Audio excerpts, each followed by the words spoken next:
ഷാരൂൺ അനുഭവിച്ചത് വലിയ വേദന. സ്നേഹിക്കുന്ന ഒരാളെയും വിശ്വസിക്കാൻ കഴിയില്ലെന്ന സന്ദേശമാണ് ഈ കേസ് കൊണ്ട് നമ്മൾ വ്യക്തമാക്കുന്നത്. ഇത്തരം കേസുകളിൽ പരമാവധി ശിക്ഷ നൽകരുതെന്ന് നിയമം ഒന്നുമില്ല. ക്രിമിനൽ എന്ന വാദം കണക്കിലെടുക്കാൻ സാധിക്കില്ല.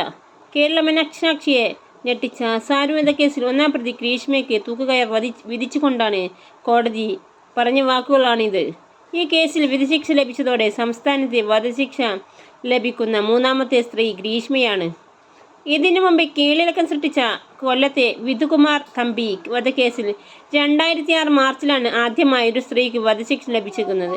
രണ്ടാമത് വീഞ്ചൻ ശാന്തകുമാരി വധക്കേസിൽ ഒന്നാം പ്രതിയായ റഫീഖ ബീവിക്ക് വധശിക്ഷ ലഭിച്ചത്. റഫീഖ ബീവിക്കും ഗ്രീഷ്മയ്ക്കും വധശിക്ഷ ലഭിക്കുന്നത് നെയ്യാറ്റിൻകര അഡീഷണൽ സെഷൻസ് കോടതി തന്നെയാണ്. മാത്രമല്ല 2 കേസിലും അഡീഷണൽ ജില്ലാ ജഡ്ജി AM ബഷീർ തന്നെയാണ് വിധി പറഞ്ഞതെന്ന് മറ്റൊരു പ്രത്യേകതയും.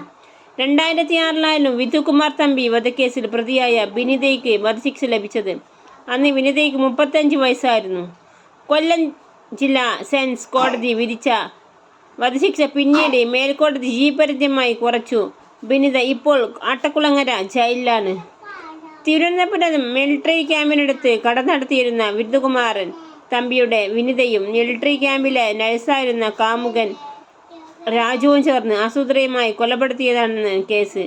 മൃതദേഹം കാറിന്റെ ദിക്കിൽ കിടത്തി കൊണ്ടുപോയി ഊട്ടിക്കടുത്ത് കൊക്കയിൽ തള്ളുകയായിരുന്നു.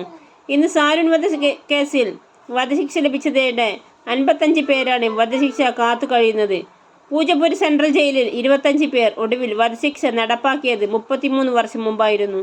ചുറ്റിക കൊണ്ട് 14 പേരെ തടക്കടിച്ച് കൊലപ്പെടുത്തിയ കേസിൽ റിപ്പർ ചന്ദ്രൻ 1991 സെൻട്രൽ ജയിലിൽ തൂക്കിലേറ്റിയത്. പൂജപ്പുരയിൽ 1970 കളിക്കാവിള സ്വദേശി അഴകസോനെയാണ് ഒടുവിൽ തൂക്കിലേറ്റിയത്.